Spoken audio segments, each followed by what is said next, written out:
לימים, כשכבר נתחיל לדבר על מה זה בית המקדש, שזה כבר קומה אחרת, זה כבר לא ירושלים, וזה לא כותל.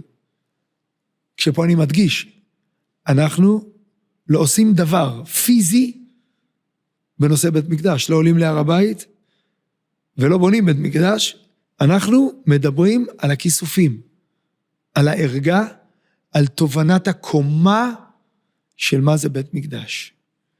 וכדי להבין את קומת בית המקדש, צריך להבין שזה קומה של חיבור, של ענן והר, חומר ורוח, גוף ונשמה, זה חיבור של אדם לעצמו.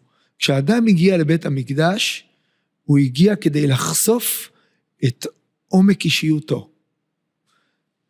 זה לא פשוט להסביר את זה, אבל התחושה העמוקה של מי שיודע באמת לבוא עם הכלה ראויה, שאתה הולך לא רק לראות אלא גם להיראות, שאומר הכלי יקר, ככל שבא לראות, כך בא להיראות. כמו שאדם מכין את עצמו לכל מפגש, ככל שהוא מכין את עצמו למפגש טוב יותר, כך הוא סופג מהמפגש את המירב. אחר כותלנו, מאחורי הלב הפועם של העם היהודי, האזנה נעימה. אני רגע רוצה לחזור אחורה, ודווקא לתקופה שזו עוד היה עמותה פרטית, אתה עוד בתחילת הדרך של לבנות את הסיורים, את מערך ההדרכה, את המסרים, בתקופה הזאת בעצם, אני רוצה ללכת איתך רגע אחורה, מה קורה אז, איך מהנקודה הזאת מתקדמים? בשלב הזה, אמרנו לעצמנו, שעכשיו צריך להיות קצת יותר מחודדים, ואז גם נפלה בחלקנו ההזדמנות גם להקים את מרכז המבקרים הראשון. וכשמקימים מרכז מבקרים, אתה חייב להיות מאוד מחודד. ואתה שואל את עצמך שתי שאלות. שאלה ראשונה, מה המסר המרכזי? שאלה שנייה, מי הגיע ליעד? ואני מכנס 50 אנשים, רקעים שונים, דעות שונות, פרצופים שונים, אחדות נהדרת. ואני אמרתי להם, תגידו לי משפט אחד, מה המסר המרכזי שלפי דעתכם כל מבקר בכותל חייב לעבור. אמרתי להם, תראו, ברשותכם, יש לי קצת בעיה, לא יכול לקלוט אחרי המשפט השני. קצר וקולע. קצר וקולע. תנו לי משפט אחד. בעיות בקשב וריכוז. מהמשפט השני, איבדתם אותי. תתחדדו במשפט אחד, מסר מרכזי. אני ידע אחר כך תתי מסרים, אבל אחד. זה היה מרתק. כי בעצם, מה לא שייך לכותל? אחדות שייך. קדושה שייך. היסטוריה שייך. ואני ראיתי אנשים, אנשי רוח, זזים בכיסא. תן לי גם להסביר, אמרתי, תסביר אחר כך, אבל התחדד. אבל זה היה מרתק, ובשורה התחתונה, יעקב עדני, בא ואמר לדעתי, את או אתה בשרשרת הדורות. זאת אומרת, אם אתה מדבר על מנהר ועד זקן, מהארץ ומחוצה לה, אבל יהודים, שלב ראשון יהודים, כדאי לך שכל מי שנמצא פה, יוצא עם תחושה, שלא איתך התחלנו, ולא איתך נסיים. את חלק מרצף של שרשרת. את החוליה. זה מעניין אותך? תרים משקפת לעיניים, תסתכל אחורה. זה מעניין אותך? תרים משקפת לעיניים, תסתכלי קדימה. זה מרתק אותך? תשאלי איך השרשרת שמרה על כל חוליה וחוליה, ואיך החוליות שמרו על השרשרת. זה לא מעניין אותך? עזבי את זה. אני לא בא להטיף, אני בא להעיר את תשומת ליבך. ואז בנינו את מרכז המבקרים הראשון, שהנושא שלו זה אתה בשרשרת הדורות. כאן אני רוצה אולי לפתוח סוגריים. בכל התהליך הזה של להקים עמותה פרטית, ובעצם לדאוג לכל המימון באופן עצמי. זה היה אתגר לא פשוט. אבל גם פה, כמו בכל הדברים, סייעתא דשמיא יוצאת מן הכלל. ואדם שהכרתי, הרב ג'יי מרקוס, זיכרונו לברכה, הכיר לי, עוד אדם מאוד מאוד מרכזי היה באיפא"ק, ביהדות ארצות הברית. מאוד מאוד הייתי קשור אליו, סנדי אייזנסטאט, זיכרונו לברכה, והוא הכיר לי זוג חברים, שקוראים להם איירה ואינגה רנרט, והוא אמר לי, תשמע, לך תדבר איתם. אם תמצא חן בעיניהם, הם יעזרו לך. והם בהחלט ראויים לעניין הזה. פגשתי אותם. זה היה מפגש מרתק. הייתי אומר, הזוג הזה, ממשיכים אולי את מונטיפיורי, של אותו דור. אנשי חסד. אולי את רוטשילד, של אותו דור. זוג אנשים שהקשר לציונות, לעם ישראל, ענק, והענווה שלהם, והיכולת שלהם להעניק למי שמבקש את עזרתם, את התחושה שהוא עוזר להם, לא הם עוזרים לו. הוא קשר טבעי. אני פגשתי אותם, והם היו אלה הראשונים, הבסיסיים, שמאיתם בניתי את אותה עמותה פרטית. וגם את אותו מרכז מבקרים בעצם. וגם את אותו מרכז מבקרים. והם היו אלה שאמרו, רוץ קדימה, אנחנו איתך. אי אפשר להבין את גודל האמירה הזאת, של לא רק לתת לך את הכסף, אלא בעיקר את הלב, את השייכות. ואיתם בניתי למעשה את כל תחילת הדרך. משפחה נוספת שהייתה ממש, גם היא סוג של עמוד ענן שהלך לפניי, זה משפחת שטנסטין, שגם הם הצטרפו לאתגר הזה, שנתנו המון המון כוח בהתחלה, ולמעשה כך יכולתי להתחיל את הבסיס של סוג של עמותה פרטית שגייסה כספים כדי לממש תוכניות של משרד הדתות. ואני חוזר עכשיו למרכז מבקרים. ואז החלטנו לבנות מרכז מבקרים שהנושא שלו, את או אתה בשרשרת הדורות. בחרנו מקום שמתחלק ל7 חדרים. וניסינו ליצור מסלול שהמבקר יעבור בו בכל חדר. כל חדר יבטא סוג של תקופה במסע של עם ישראל. ניסינו לתת למבקר להיכנס לתוך התקופה. מה שהיווה לנו השראה למרכז הזה, זה בית הפלמ"ח שנפתח בתל אביב, שהוא גם היה סוג של שפה חדשה של מוזיאונים, לא עוד הווטרינות שאתה בחוץ, ואתה מגלה את הכובע גרב והסטן, אלא אתה נכנס לתקופה, זה מה שניסינו לעשות, ועשינו את זה. ועד היום, המרכז הזה עובד, קצת שדרגנו אותו, אבל אין ספק שמי שיוצא ממנו, מבין את המסע הארוך שעם ישראל עבר. מבחינתנו, זאת הייתה אמירה, שהמרכז הזה יצטרף לכל הסיורים, או בהתחלה או בסוף, והיווה או פתיח או חותם, שישלים את המסר של המסלול פה, שאת אותה תחושה שאתה חווה, אותו מפגש עם עצמך, זה מה ששמר עלינו לאורך כל הדורות. זה מה שנתן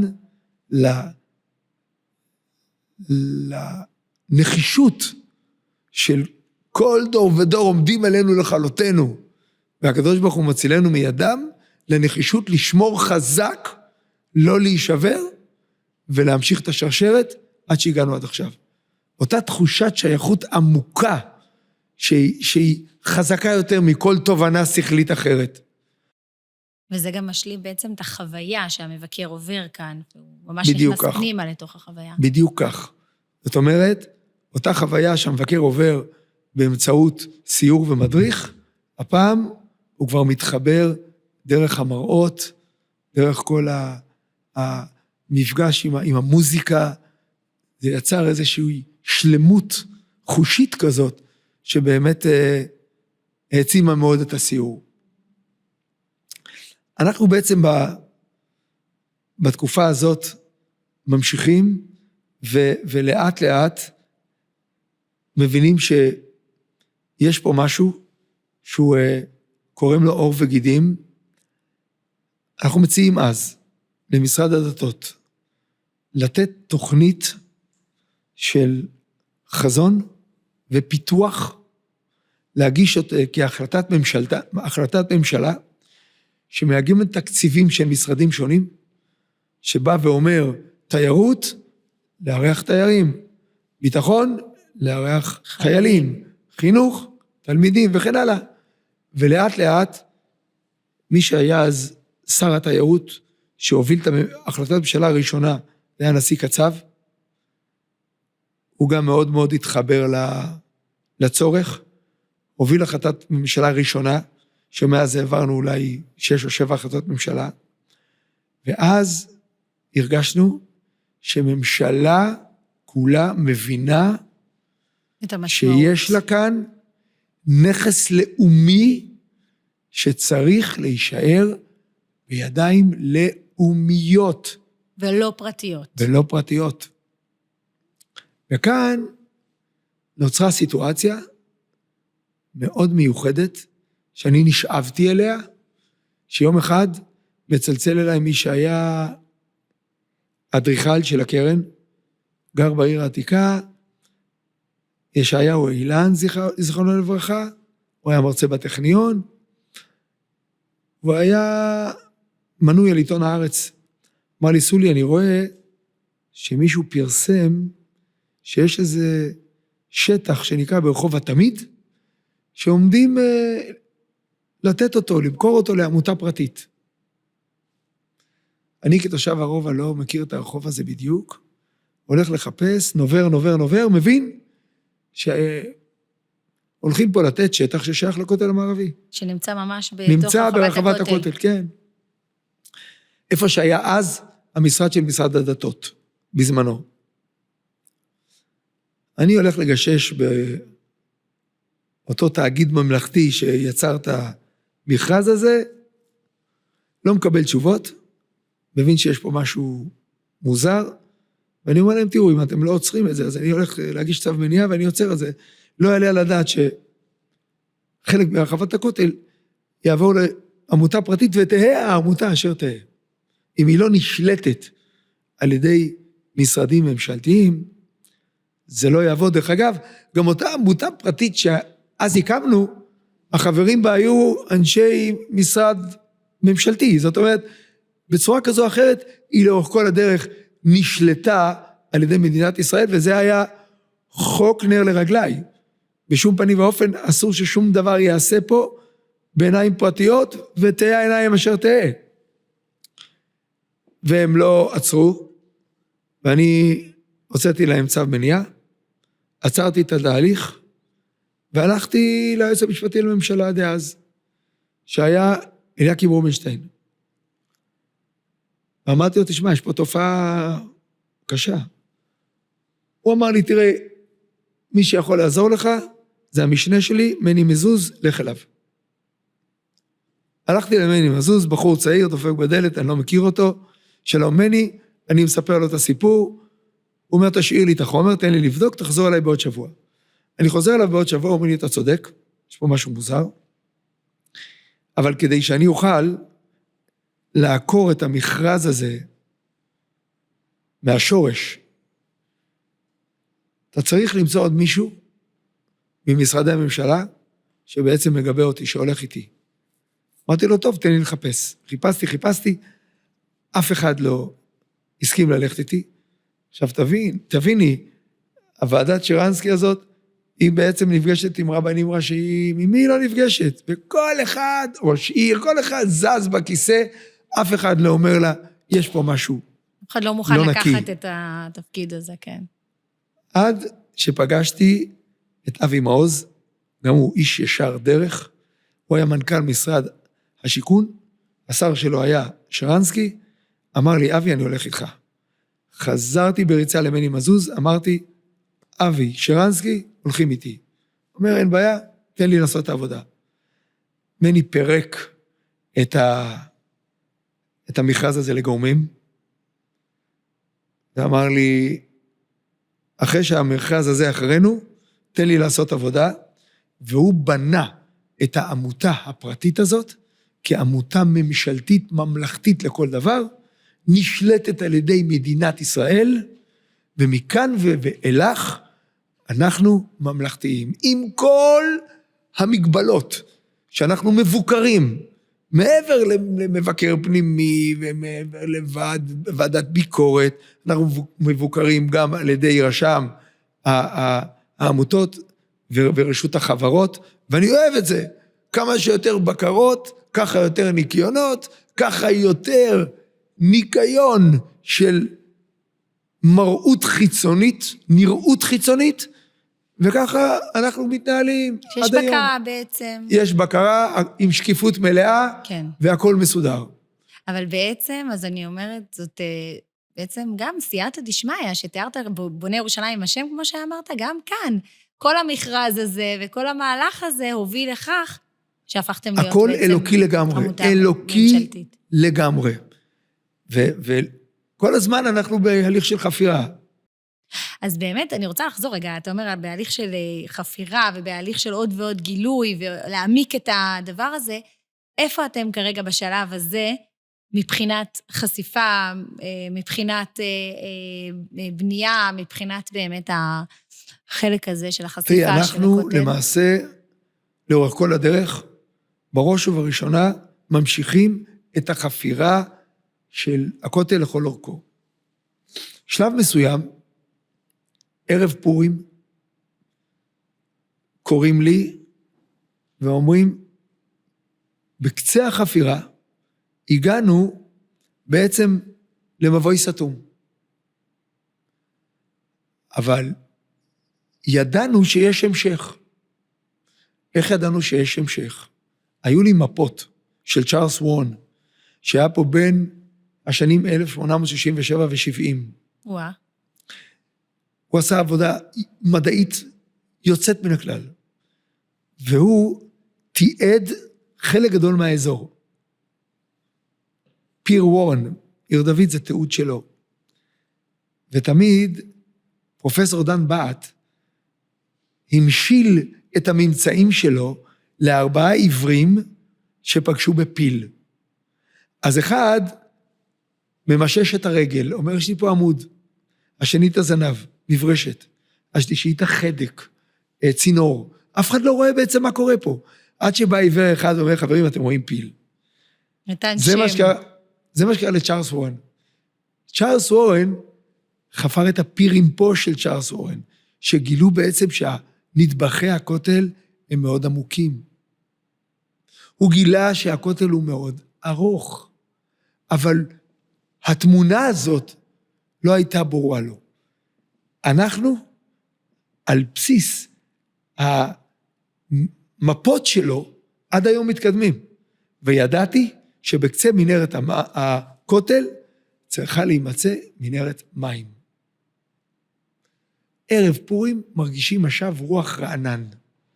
משב רוח רענן מבשר לנו טוב. פותחים לאט לאט, ולנגד עינינו מנהרת מים במלוא הדרה. לא היינו צריכים להוציא אפילו דלי חול אחד. וואו. אם נבוא לתארך אותה, יש מי שרוצה להגיד שהיא בית ראשון. וואו. אבל עליו הראייה. מה שהכי בטוח זה שהיא מקסימום חשמונאית. למה? כי היא מגיעה לכותל. הכותל ההרודיאני כבר. זאת אומרת שלא יכול להיות שבעצם התעלה הזאת מאוחרת מאוחרת יותר. לחשמונאי. ואנחנו נכנסים לתעלת המים ולא מאמינים. אנחנו מגלים תעלת מים שצ'ארלס וורן מתאר אותה. כשהוא נכנס דרך מנזר החיות ציון, הוא שט על רפסודה עם לפיד של אש, ומסרטט את התעלה הזאת אחת לאחת. וברור לנו שהתעלה הזאת מתחברת עם בריכה, בריכת הסטרוטיון, סטרוטיון עפרוני, ציפור קטנה. גם הבריכה הזאת הייתה בריכה קטנה מן הבריכות בירושלים. ואנחנו מגיעים לבריכת הסטרוטיון, שחלק ממנה אצלנו, חלק ממנה מתחת מנזר החיות ציון. מסתבר שהם פחדו שכמו שאפשר מהמקלט שלהם להגיע לאיזשהו מקום בכותל, שהוא סגור, באחד מן הימים אולי זה ייפתח, ואפשר מהכותל להגיע אליהם. אז הם בנו קיר, אז זה מצד אחד של הקיר, אנחנו בצד שני של הקיר. ועכשיו אני מקבל סרטוט של המפות של צ'ארלס וורן, ואני מחפש דרך איך לאפשר לקהל לצאת החוצה. למה? כי לצאת החוצה זה יוצר לי סירקולציה נכונה, שקהל נכנס מקום אחד, יוצא מקום שני, גם מתרשם מהעיר העתיקה, וגם מאפשר להרבה יותר קבוצות להיכנס אחת אחרי השנייה. אבל אני לא יודע איפה התעלה הזאת יוצאת ברחוב. למה? כי התעלה מסתיימת בבריכת הסטודיון, וממשיכה בבריכת הסטודיון לא פחות ולא יותר כמעט עד שער שכם. וואה. עד מערת צדקיהו. אבל אין לה השקה עם הרחוב למעלה. ואז אני מביא מהנדס, קוראים לו מנגלה. הוא יצר מין טכניקה של תשדורת בין משדר ומקלט. מנגלה היה גאון. הוא ידע בעצם לשים לי שני מכשירים ולסמן לי את מה שעובר ביניהם. ואנחנו הכנסנו מקלט לתקרת בריכת הסטרוטיון, והוא עם משדר על מריצה, היה הולך הלוך וחזור, הלוך וחזור, הלוך וחזור, עד שתהיה... עד שבסוף יצר לי סופר פוזיציה, ואומר לי, תשמע, אם אתה נכנס מתחת המדרגות העולות לבית ספר אלו מריה, ברחוב ויה דולורוזה, אתה יוצא ברחוב. עכשיו השאלה, איך יוצאים? כי אנחנו מתחת סלע. איך חוצבים מסלול בסלע שיודע לחצוב את המסלול המדויק, שאם אנחנו ברחוב אלה המדרגות, אתה פה, אתה חוצב בסלע מסלול שמגיע אל מתחת המדרגות ועולה בדיוק מתחתם למפלס הרחוב. ואז יצרנו סוג של מכונה, שבהתחלה ניסינו עם קידוחים ודינמיט, אבל לא דינמיט שמפוצצים אותה, זה סוג של חומר פלסטי שמתבקע, אבל זה עשה המון רעש, ואי אפשר להשתמש בזה, עברנו למכונה אחרת, וכך יצרנו סוג של תעלה, שמגיעה כמעט כבר עד הרחוב. בחודש האחרון, לפני שהגענו לרחוב, יום אחד אומרים לי, תגיע מיד, לא פחות ולא יותר, ביקור של חוסייני, שנמצא חוסייני מציץ. היה אז? הוא היה אז אחד מנכבדי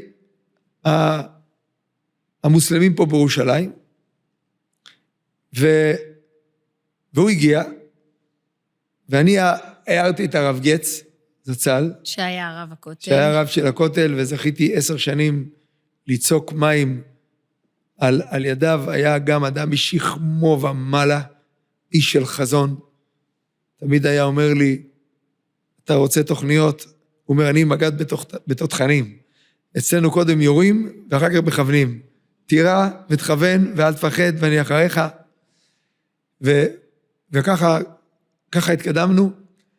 בכל אופן, הערתי אותו, הגענו לשם. מפקד העיר העתיקה היה דוד גבעתי, עמד ברחוב עם חוסייני. באישון ליל כזה. באישון ליל, והרב אומר לו, תשמע, אם הוא לא זז מכאן עכשיו, אני יורה לו כדור בראש. והוא חשף את האקדח שלו, וגבעתי אומר לחוסייני, הרב כועס, ניפגש מחר, הכל בסדר. אני למחרת צלצלתי לאיתן הבר, שהיה הרעלה של רבין, הוא ביקש ממי שהיה מפקד מחוז בעיר העתיקה, להפגיש בינינו לבין המוסלמים. אני שלחתי רק מהנדס, כדי שיסביר להם שאנחנו לא נכנסים להר הבית, ולא ממוטטים שום דבר. כל מה שאנחנו רוצים, זה רק להוציא קהל ממנהרות הכותל, וככה הנושא הזה נרגע, גם זאת סייעתא דשמיא גדולה. ותואמה פתיחה מול כל הגורמים המדיניים, שלנו לא היה קשר עם זה, ואז באמת יום אחד פתחו את הפתח.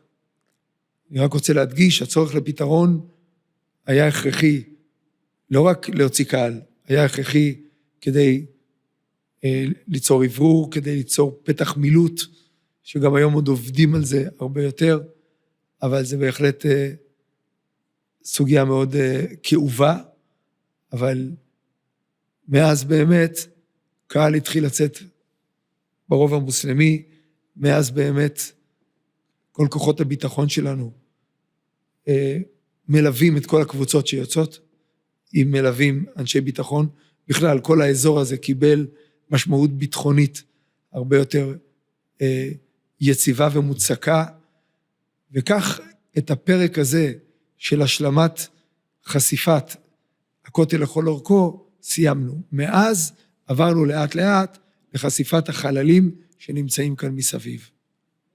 טוב, אני רוצה רגע לשאול אותך, אז ככה אתם חושפים את הכותל לכל אורכו, מגלים אותו ככה במלוא הדרו, איך אתה מרגיש בנקודת זמן הזאת?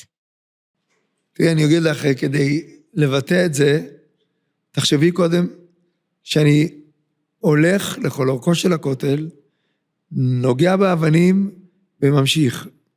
לאורך כל הדרך נוגע וממשיך, ואני אומר לעצמי, וואו, כמה שנים חיכו האבנים האלה, כדי שהשכינה שביניהם תתגלה בנו, וזה קשה לתאר את זה, אבל אמרתי לעצמי, כשעם ישראל היה קטן, הכותל היה קטן. כשהכותל גדול, זה אומר שעם ישראל גדול. וככל שהאבנים נחשפות, הנדבכים בגדולה של עם ישראל הולכים ונחשפות, האבנים האלה. וזה מדהים לראות שככל שיותר אנשים, אפילו שזו פעם ראשונה שהם בירושלים, פעם ראשונה בארץ, אומרים, תשמע, אני לא יכול לבטא במילים את מה שאני מרגיש. ולפעמים יש לי סיורים שאני רק הולך איתם, נעצר מול קודש הקודשים, וממשיך הלאה, ולא מדבר. נגיד להם פעם הבאה, נדבר, עכשיו רק נקשיב. כי אני חושב שהחשיפת הכותל לכל אורכו, זה מחזיר אותנו לתקופה שלפני החורבן, שהבית בתפארתו. אמנם לא חשפנו את הכותל לכל עומקו, אבל אנחנו גם בזה מתקדמים.